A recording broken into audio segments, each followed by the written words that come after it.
তো ঘটনাটা হয়েছে কি, ছেলে শ্বশুর বাড়ি যাবে, তো মাথা তার একটু চিড়া মগা, তাই মা শিখাই দিচ্ছে, বাবা শ্বশুর বাড়ি যায় আগে শ্বশুর আব্বারে বলবি আব্বা কেমন আছেন, কারণ তোর শ্বশুর আব্বা অনেক অসুস্থ। উনি হয়তো তখন নিশ্চয়ই বলবে যে ভালো আছি, তখন তুই বলে উঠবি এটাই তো আমাদের কাম্য। তারপর তুই উনি কি ওষুধ খাই সেটা জানতে চাইবি, উনি নিশ্চয়ই যে ওষুধ খাই কিছু একটা কথা বলবেন, তখন তুই বলবি বাহ খুব ভালো ওষুধ, এই ওষুধ আপনি খেতে থাকেন, সুস্থ হয়ে যাবেন খুব তাড়াতাড়ি। তারপরে বলবি আব্বা কোন ডাক্তার দেখাচ্ছেন, সে নিশ্চয়ই একটা ডাক্তারের নাম বলবে, তখন তুই বলবি দারুণ ডাক্তার, আপনি দেখাতে থাকেন, খুব তাড়াতাড়ি সুস্থ হয়ে যাবেন। আর সবসময় হাসি খুশি থাকবি কেমন।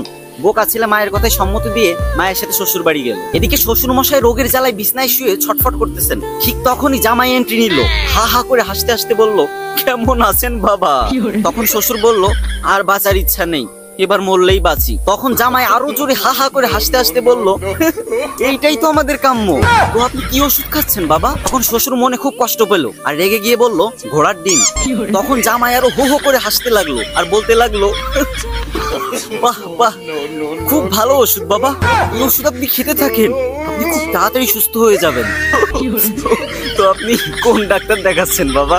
শ্বশুর এবার আরো রেগে মেগে বলল আজরাইল। এটা শুনে জামাই হা হা হো হো হি হি করে আসতে লাগলো আর বলতে লাগলো খুব ভালো ডাক্তার, খুব নাম করা ডাক্তার, আপনি দেখাতে থাকেন, আশা করি খুব তাড়াতাড়ি সুস্থ হয়ে যাবেন। বাবা। তো গাইস কে কে হাসো নাই, মানে হাসি আসে নাই অথবা ভালো লাগে নাই যাদের কাছে, তারা আনফলো করে দিতে পারো, সমস্যা নেই।